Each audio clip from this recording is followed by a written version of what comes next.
Hello, Ryan here, aka Mac, and welcome. Today we are going to take a look at all of the features and deliverables which had work ending in the month of September. And there are some major elements getting completed, all coinciding with what CIG have been saying. As always, a huge thank you to all of my patrons and channel members. Thank you so much for the support, it is truly appreciated. And if you do enjoy my videos, please do consider subscribing and helping us reach 60,000. So each month, I like to put together a video that takes a look at all of the work that is kicking off and also finishing, just to keep us all more informed as to what work is going on in the background. Now, before we get to it, just because a feature on the progress tracker has work beginning or completing in a particular month, does not necessarily mean it will release that quarter, the next quarter, or even in that year, as there could still be more work required from other teams like the downstream teams, audio, visual effects, and so on. Or even priorities can shift and things can get pushed back until needed. It is, however, a great guide to see what could potentially come to the persistent universe when, but at the very least, it shows us what work is being done at what time in the year. So with that said, let us take a look at all of these features and deliverables that had work ending in the month of September. So let's kick off with one that I'm pretty sure we are all aware of now, and that is jump points.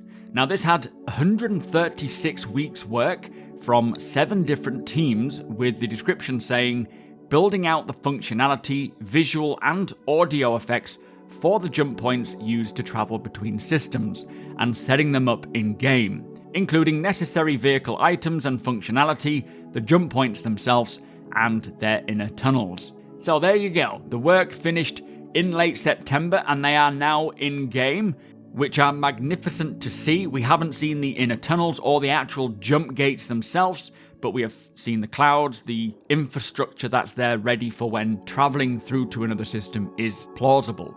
And saying that, there is a lot of work that completed in September that we are seeing align with what they have been saying, what we're all hoping for, and that is 4.0 Pyro and server meshing. So great to see these jump points now coming in, ready for whenever server meshing is, but right now they make great new locations to check out and for hauling cargo. Now, following on from that, we have a very important deliverable coming to completion in September, and one that I know most of us are so excited to see at this year's CitizenCon, and that is the Pyro system, planets, and mission setup, with the description reading, completing the initial foundational work needed to implement the Pyro system into the game. So again, another very exciting feature aligning with all of the work that CIG have been doing to get 4.0 out the door as quickly as possible. And we are going to see a lot more of this at CitizenCon. I believe it's going to be on the Living on the Edge panel, which is on the second day. And this deliverable had 143 weeks work from 12 different teams, and aside from Squadron 42 and server meshing, has pretty much been one of CIG's major focuses. This will be a big achievement, as they want Pyro to be even more fleshed out than the Stanton system is currently, so really looking forward to seeing what this beautiful, dangerous place has to offer, because it'll also include missions, points of interest, and hopefully even creatures. We will see.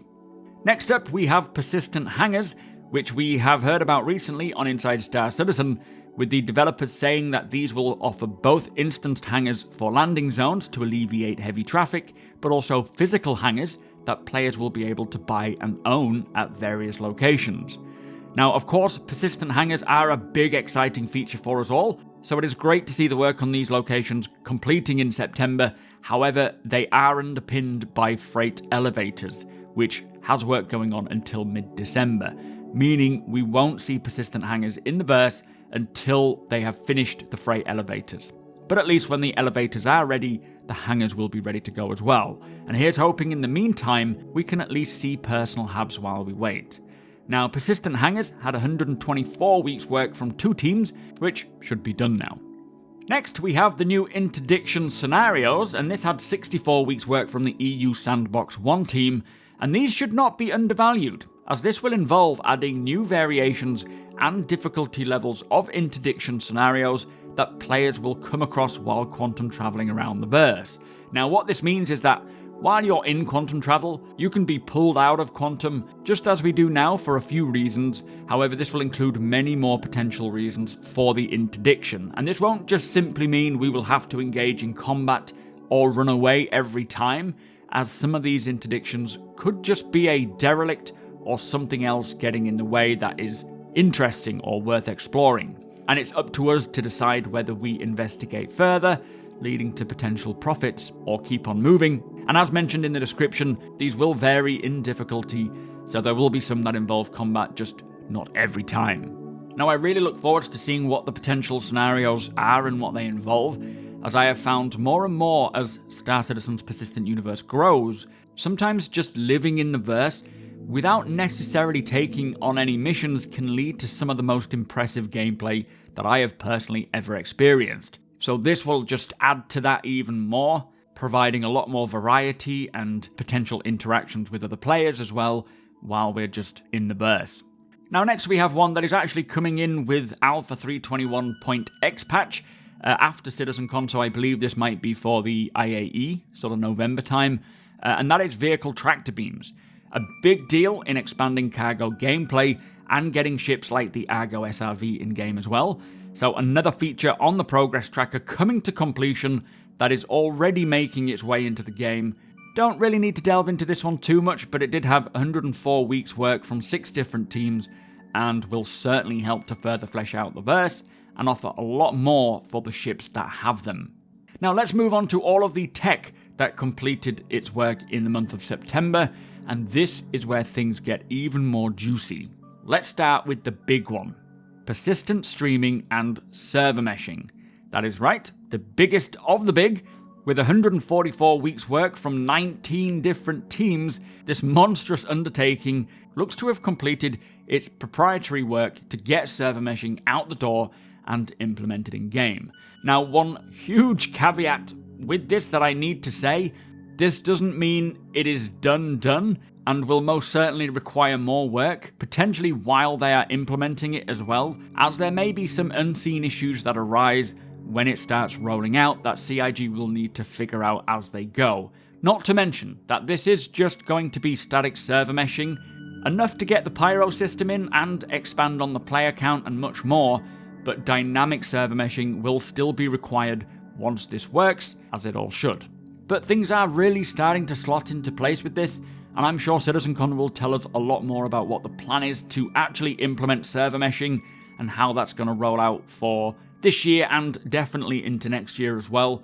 But fingers crossed it is a smoother ride than it was with persistent entity streaming. But at the end of the day, even if it's not this year that we see server meshing begin its implementation and testing, it is certainly not far off and will just come along very early next year.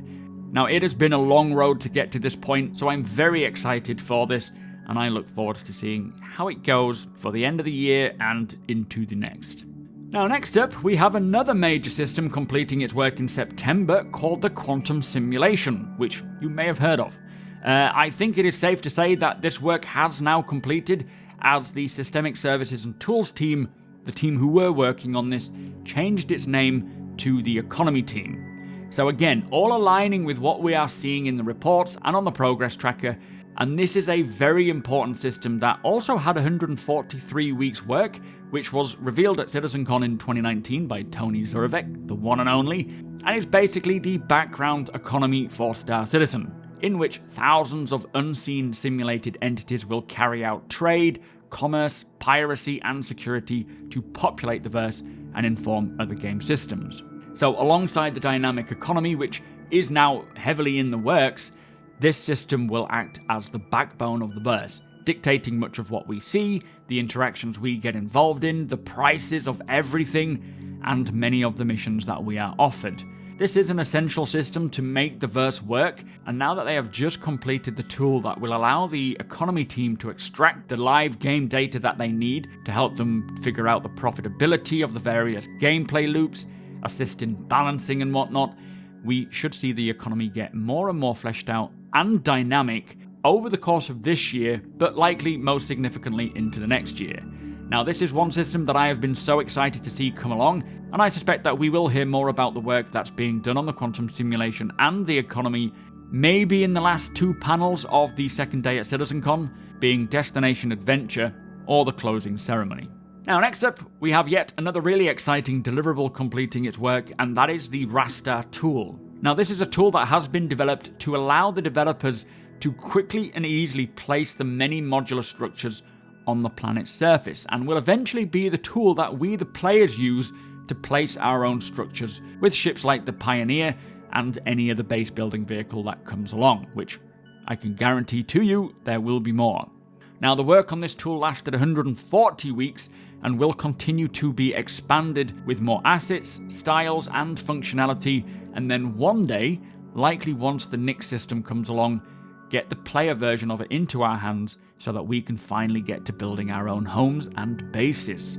But until then, this tool will allow CIG to populate every appropriate planet and moon in every system that comes along with various locations, points of interest, and structures like settlements and villages, and hopefully even roads as well. The next piece of tech to complete its work in September was called Test Runner Improvements, and this says provides a standard setup for configuration files, build folder and data collection. These tasks will improve reporting to allow easier analysis of results along with continuing work on feature testing support. Now, this also had 143 weeks work from the tools team. 143 seems to be a magic number at the moment. And although I'm not entirely sure what this is for exactly, generally all of the tools that CIG build help to speed up the process, reduce the workload, and enable things to be done more thoroughly, and it is always great to see long-standing pieces of tech come to completion. Which kind of leads on to the next one, which is called the Entity Properties plugin, and this says improving entity property handling to easily adjust properties for multiple entities at the same time, decreasing iteration time for designers. This is a major upgrade to the old way of handling the entity properties, which was pretty limited and hard to extend. So yet another tool to help speed up the process, which can only be a good thing. This had 91 weeks work from the editor team, which completed right at the end of September according to the progress tracker. And then the final piece of tech to complete in September was increasing the Hex tool feature set, which enables player relations and developers to view and manipulate real-time data from all microservices in the mesh. So again, 143 weeks work from two teams and looks to have completed in late September, but it is great to see so many long-standing tools completing their work, as it is the tools that will allow the game to move forwards and expand at a much quicker rate. Now, to finish with, we have some Squadron 42 specific features. As you can imagine, many of the features that I've already spoken about are shared between both games. However, these are specific to just the single-player campaign. Firstly, we have Chapter 1, which basically involves designing, implementing, and iterating on Chapter 1 of the first episode of Squadron 42. Now, it does look like the remaining chapters, all the other chapters, have their work completing in October. These could be extended, they have in the past, but it could also be a sign as to what CIG might be saying at CitizenCon, as I have been hearing rumours that Squadron 42 is now feature and content complete, so just polishing, bug fixing, the remaining systems and balancing left to do. But that is not to say that they won't be extended, we just don't know until we are updated at CitizenCon this year, which we are going to be. They have confirmed there will be a Squadron update. And then the other Squadron 42 feature to complete in September was enemy characters, which looked to complete right at the beginning of September, almost the end of August, kinda close, and this says encompassing all of the tasks related to an enemy faction's characters in Squadron 42. Now, my guess would be the OMC gang, as it appears the Vanduul specific work was a separate entry, and although there could be other factions involved in the campaign, we do know the OMC are heavily present. So there you have it. September was a particularly interesting month for many major systems and features completing their work. I am really excited to see what else remains for these big milestones like server meshing, the economy, quantum simulation, the Pyro system, Squadron 42, and everything else. And I am sure we will find out a lot more in about a week's time. In fact, we will already be learning and watching CitizenCon in less than a week. Whew, it's coming around fast. Should be quite a big deal this year, and it is filling me with a lot of confidence seeing a lot of these features work come to an end on the progress tracker as the year comes to quarter 4. I personally think there will be a lot of good news this year, and come 2024, Star Citizen and Squadron 42 should be in a great place to continue on.